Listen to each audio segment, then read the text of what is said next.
بہت بڑا طبقہ ہے جو اس نفرت کی سیاست کو ملک کی تباہی کا سبب سمجھتا ہے۔ جمعیت علماء کی یہ تحریک ہے، ہم اسی لیے آپ کے پاس آئے۔ ہم وقف بل کو ایک مذہبی مسئلہ سمجھتے ہیں۔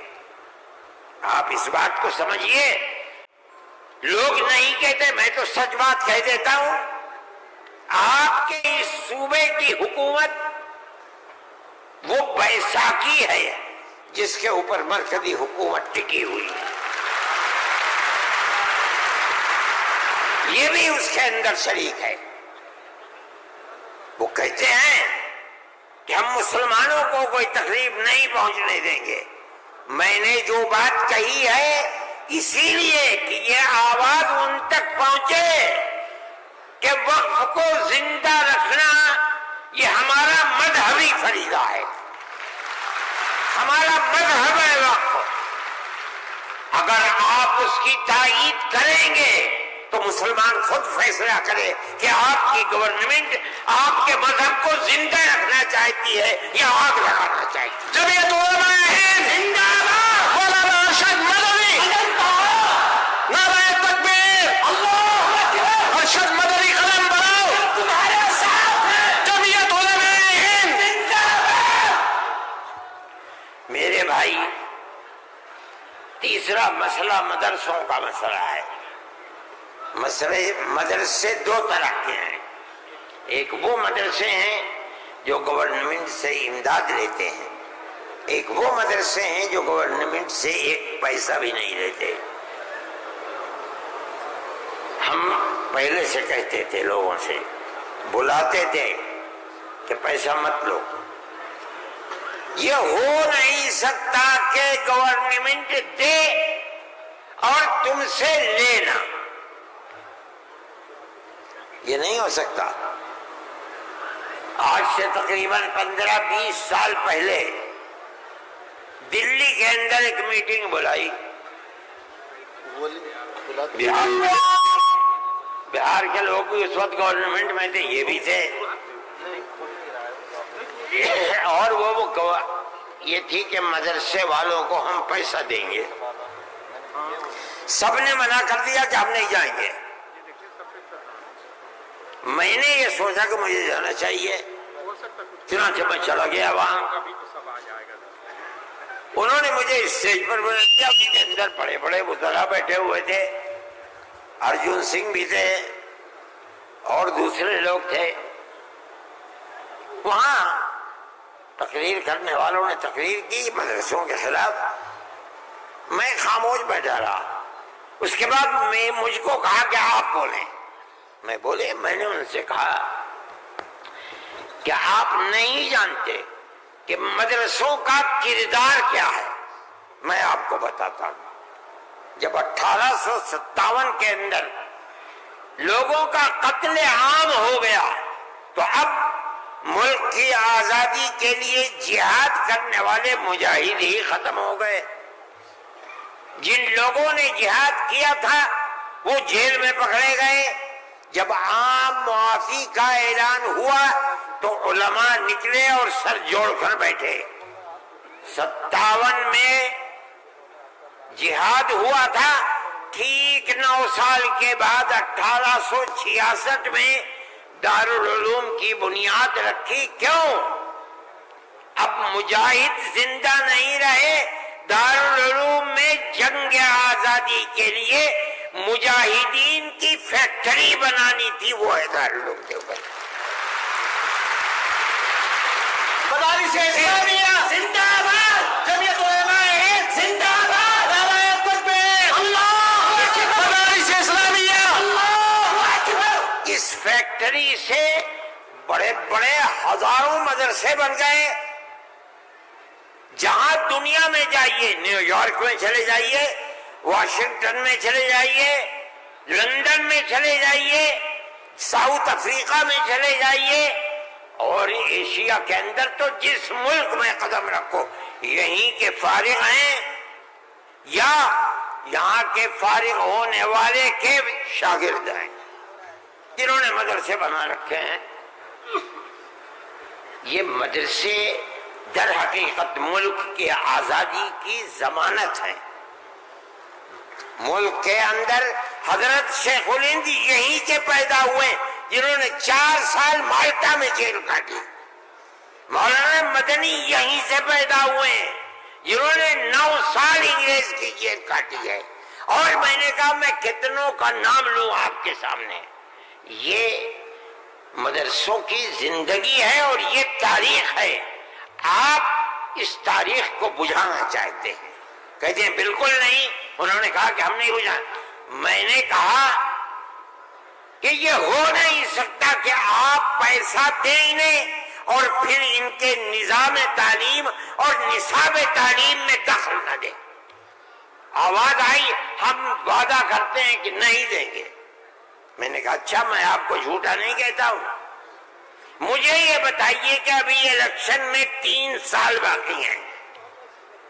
کیا آپ یہ ضمانت دے سکتے ہیں کہ 3 سال کے بعد جو الیکشن ہوگا اس الیکشن کے نتیجے میں کامیاب ہو کر آپ ہی اقتدار کی کرسی پر بیٹھیں گے؟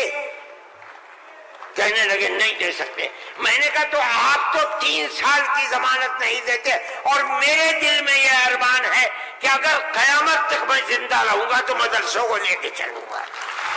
میرا آپ سے کیسے ہو جائے گا؟ میری آپ سے اس میں مصالحت نہیں ہو سکتی.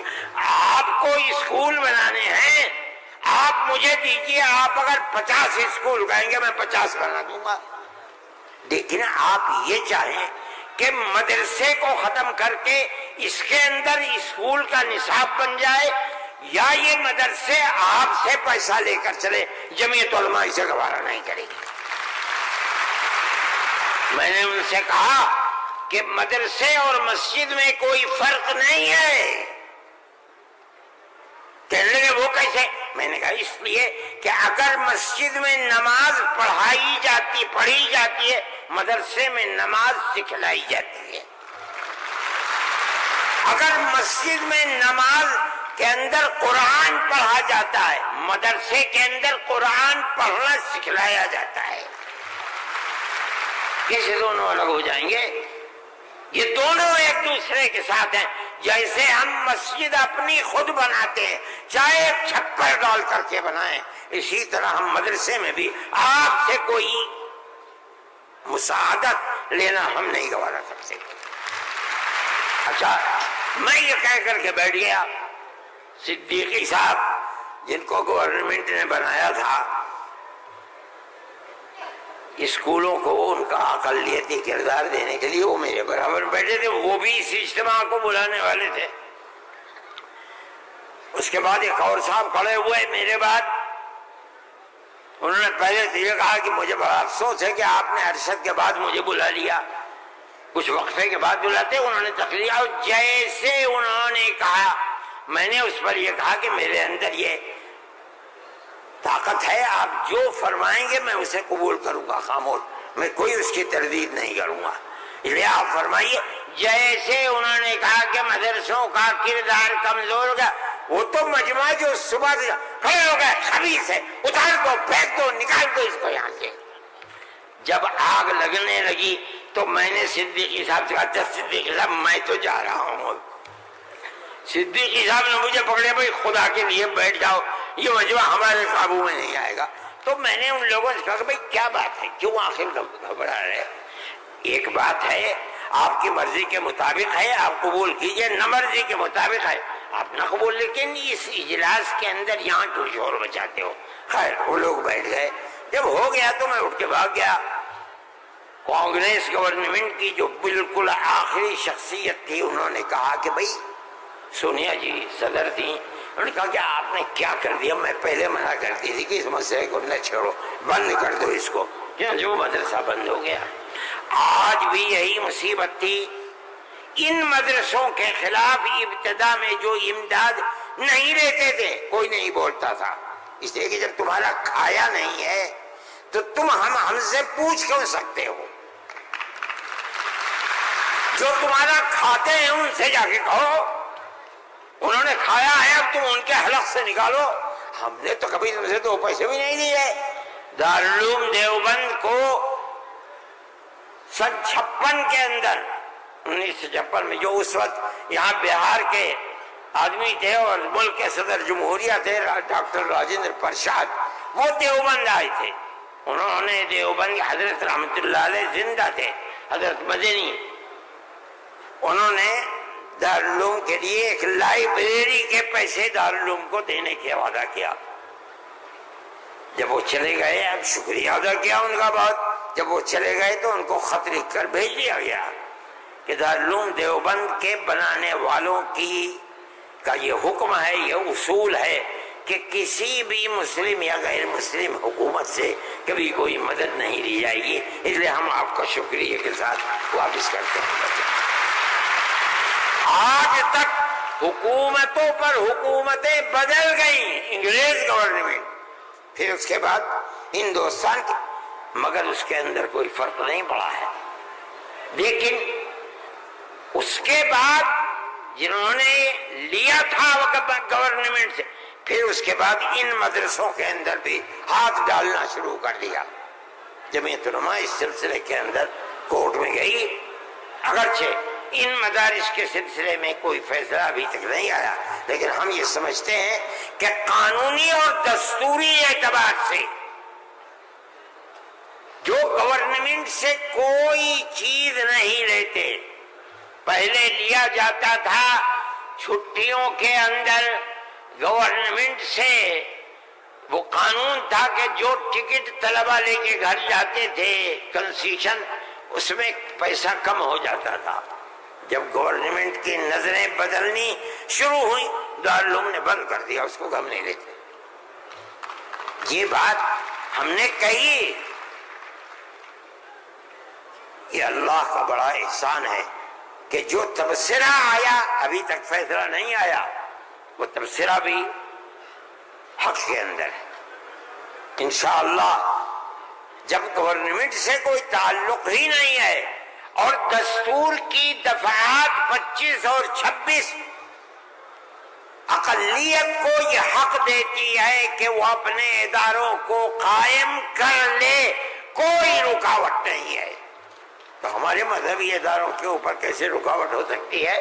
دستور کی یہ دفعات ہمارے لیے چین و سکون اور عزت و آبرو کے ساتھ ملک میں رہنے کا ہمیں حق دیتی ہے. ہم یہ سمجھتے ہیں کہ مستقبل کے اندر بھی انشاءاللہ ہم اپنے ان پروگراموں کے اندر کامیاب رہیں گے. میرے بھائی، فلسطین کا مسئلہ ہے.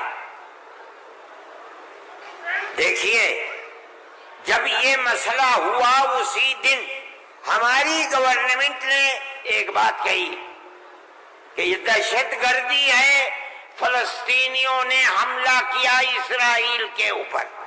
میں نے کہا یہ بھی گورنمنٹ جانتی نہیں ہے.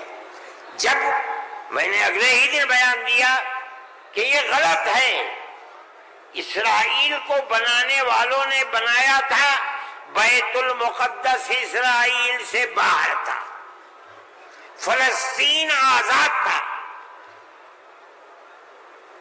اسرائیل نے امریکہ کی مدد سے اور یورپ کی مدد سے بیت المقدس کو، فلسطین کو، تمام فلسطین کے اوپر زبردستی حملہ کر کے فلسطینیوں کو غلام بنایا اور اپنے اندر داخل کر دیا. پھر یہی نہیں، 2-4 سال کے بعد حملہ کیا شام کے اوپر، اور گولان کی جو پہاڑیاں تھیں ان کو اپنے قبضے میں لے لیا. جب اسرائیل بنا، نہ فلسطین، نہ بیت المقدس، نہ گولان کی پہاڑیاں، کوئی چیز فلسطین میں نہیں تھی. اب فلسطینی اٹھے اپنی آزادی کے لیے. اگر تم ان کو دہشت گرد کہتے ہو تو میں کہتا ہوں گاندھی جی بھی دہشت گرد تھے. جمعیت علماء ہند زندہ باد، مولانا ارشد مدنی قدم بڑھاؤ، نعرہ تکبیر، اللہ اکبر. اس کے بعد سے پھر کبھی یہ بات نہیں آئی. لیکن میں یہ کہتا ہوں کہ جس نظریے کو لے کر اٹھے، اس کا مطلب یہ ہے کہ کچھ جانتے بوجھتے نہیں ہے. کیسے کہہ دیا انہوں نے؟ ان کو دیکھنا چاہیے تھا تاریخ. اگر خود نہیں پڑھتے پڑھے ہوئے لوگوں سے پوچھنا چاہیے تھا، وہ بتاتے آپ کو کہ ہو کیا رہا ہے. میرے بھائی میں یہ بات کہتا ہوں کہ جمعیت علماء کی ایک تاریخ ہے اور جمعیت علماء اس چیز کے اوپر ہے. ہمارا اس وقت کا مسئلہ صرف ایک ہی مسئلہ نہیں، بہت مسائل ہے، لیکن وقف ترمیمی بل کا مسئلہ بھی یہی ہے جس کو جاننے کی یہ ہمارا مذہب ہے. ہم یہ کہتے ہیں بہار کی گورنمنٹ کو بھی، آندھرا گورنمنٹ کو بھی اگر وہ کریں گے تو اس کا مطلب یہ ہے کہ مسلمان کے پیٹ کے اندر چھرا گھونپیں گے اور مسلمان کے مذہب کو آگ لگانا چاہتے ہیں. مسلمان کو سوچ لینا چاہیے کہ وہ کیا کرے گا اور مستقبل کے اندر اسے اس جنجال کو کس طرح نمٹانا ہے. ہم ایک بات کہہ رہے ہیں اور ہمیں یہ کہنے کا حق ہے، اس لیے کہ دستور کے خلاف ہے. دستور نے ہمیں مذہبی آزادی دی ہے.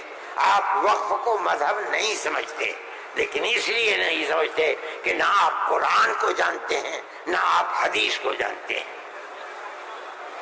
حضرت عمر رضی اللہ تعالی عنہ نے اپنا ایک باغ وقف کرنے کی نبی کریم علیہ السلام سے اجازت چاہیے جو خیبر میں تھا.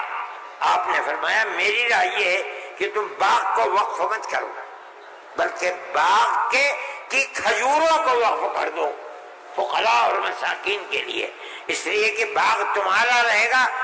باغ اس کا محتاج ہے کہ تم اس کی دیکھ بھال کرو. وقف کر دو گے کوئی دیکھ بھال نہیں کرے گا. باغ تمہارا ہے، تم اس کی دیکھ بھال کرو، جو پھل اس کے اوپر آئے گا وہ فقیروں کو اور محتاجوں کو تقسیم کر دو. انہوں نے ایسے ہی کر دیا. میرے بھائی وقف 1400 سال سے چلا آ رہا ہے. اللہ نے قرآن میں فرمایا ہے، رسول اللہ نے حدیث کے اندر فرمایا ہے، اور چونکہ یہ مجلس اس کی نہیں ہے ورنہ تو بے شمار اوقاف ہیں. خود نبی کریم علیہ السلام نے اپنی زندگی کے اندر وقف کیے ہیں. یہ ہمارا مذہب ہے. آپ کیوں اس کے اندر دخل دیتے ہیں؟ آپ یہ کہیں کہ دستور میں لکھا ہوا نہیں ہے، اس کا مطلب یہ ہے کہ آپ یہ نہیں مانتے کہ مسلمان کو آزادی ہے اپنے مذہب کی حفاظت کی. آپ یہ نہیں جانتے ایک ایک مذہب کی جزیات کو دستور کے اندر جمع کرنا ممکن نہیں ہے. مذہب اسلام تو آدمی کے پیدا ہونے سے پہلے موت کے بعد تک قبر کے اندر جو صورتحال ہوتی ہے اسلام اس سب کو اپنے احاطے میں لیے ہوئے. آپ کے دستور میں کتنی گنجائش ہوگی اس کی؟ یہ بات کہہ دیا کہ ہمیں اپنے مذہب پر چلنے اور اپنانے کا حق ہے، اسے زندہ رہنے کا حق ہے. ہم یہ بات کہہ رہے ہیں، ہم نہیں چاہتے کہ کوئی دوسرا اس کے اندر دخل اندازی کرے. میرے بھائی میں نے یہ بات کہی اور میں نہیں سمجھتا ہوں کہ اس سے زائد مجھے کوئی بات کہنی چاہیے. اس لیے میں آپ حضرات سے کہ تشریف آوری کا شکریہ ادا کرتا ہوں. میں اس ہال کے اندر 1-2 مرتبہ پہلے بھی آ چکا ہوں، مگر میں نے کبھی مسلمانوں کا اتنا بڑا مجمع یہاں نہیں دیکھا. میں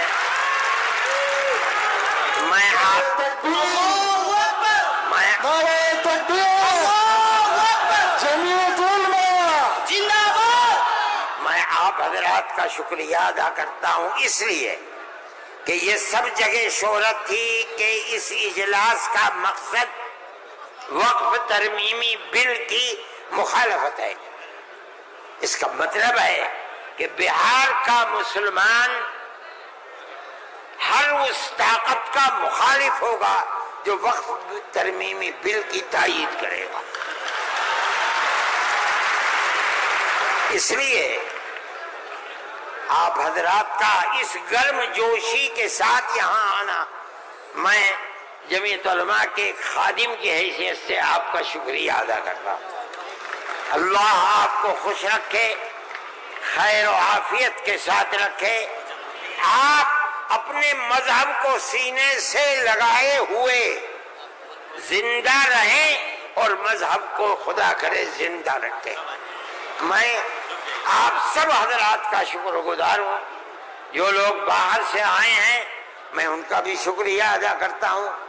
جن لوگوں نے پٹنے کے رہنے والوں نے، قادری صاحب کے صاحبزادے اور جمعیت علماء کے ورکرز جو یہاں کے ہیں یا باہر کے رہنے والے ہیں پٹنے کے علاوہ کے، جن لوگوں نے کوشش کی ہے، جمعیت علماء کے دل میں اس کی بڑی قدر ہے۔ اللہ تعالیٰ ان کی کوششوں کو قبول فرمائے، اور حکومت کو کسی بھی ایسے کام سے جو صوبے کے اندر یا ملک کے اندر مسلمانوں کی دل آزاری کا سبب بنے، اس سے باز رکھے، اور خدا کرے کہ اس ملک کے اندر امن و امان، پیار و محبت مذہب سے اوپر اٹھ کر بڑا مجمع باہر کھڑا ہے۔ ہندو اور مسلمان سب مل جل کر اپنی پرانی تاریخ کو یاد کریں اور زندہ کریں۔ مسلمان اور ہندو گاؤں در گاؤں آج سے نہیں 1300 سال سے رہتا چلا آ رہا ہے، کہیں تو کوئی جھگڑا نہیں ہے۔ آج کون سی ملک کے اوپر آفت ہے کہ آگ لگانے ہی کے اوپر سیاست کی بنیاد رکھی ہوئی ہے؟ ہم اس کے مخالف ہیں، ہم اس کو پسند نہیں کرتے ہیں۔ ملک ہمارا ہے، ہم ملک کے اندر امن و امان کو چاہتے ہیں، پیار و محبت کو چاہتے ہیں۔ جس طرح ہندو کا حق ہے مسلمان کا بھی حق ہے، ایک دوسرے کے ساتھ پیار و محبت کرنی چاہیے۔ میں ہر مسلمان سے کہتا ہوں، چاہے گھر ہو، محلے میں ہو، دکان پر ہو، بازار میں ہو، اسکول میں ہو یا اپنے کھیت میں ہو، اپنے پڑوسی ہندو کو اپنا بھائی سمجھو، ایک دوسرے کے ساتھ پیار و محبت کرو، جو ضرورت مند ہے اس کی ضرورت کو پورا کرو۔ تمہارا یہ عمل تمہارا مذہبی عمل ہے، یاد رکھنا۔ یہ نہیں کہ میں کہہ رہا ہوں، جمعیت علماء کا نہیں، قرآن و حدیث یہی کہتا ہے۔ اس لیے آپ اپنی اس محبت بھری زندگی کو دنیا کے سامنے پیش کریں۔ میں ارباب مدارس سے بھی کہتا ہوں، وہ جہاں جائیں، جہاں رہیں، جہاں مدرسہ چلائیں، ایک دوسرے کے ساتھ الجھ، ہندو مسلمان کو قریب کرنے کی اپنی تحریک کو زندگی عطا فرمائیں، جو آپ کی تحریک نہیں ہے، اسلام کی دی ہوئی تحریک ہے۔ اللہ ملک کے اندر امن و امان کو قائم رکھے، پیار و محبت کو زندگی عطا فرمائے۔ میں ڈاکٹر صاحب، صدر صاحب، جنرل سیکریٹری صاحب بہار، ان سب کا تہہ دل سے شکریہ ادا کرتا ہوں۔ اللہ ان کی کوششوں کو کامیاب فرمائے اور اس اجتماع کو اپنے مقاصد کے اندر کامیابی عطا فرمائے۔ وصلی اللہ تعالی علی خیر خلقہ سیدنا اللہم انا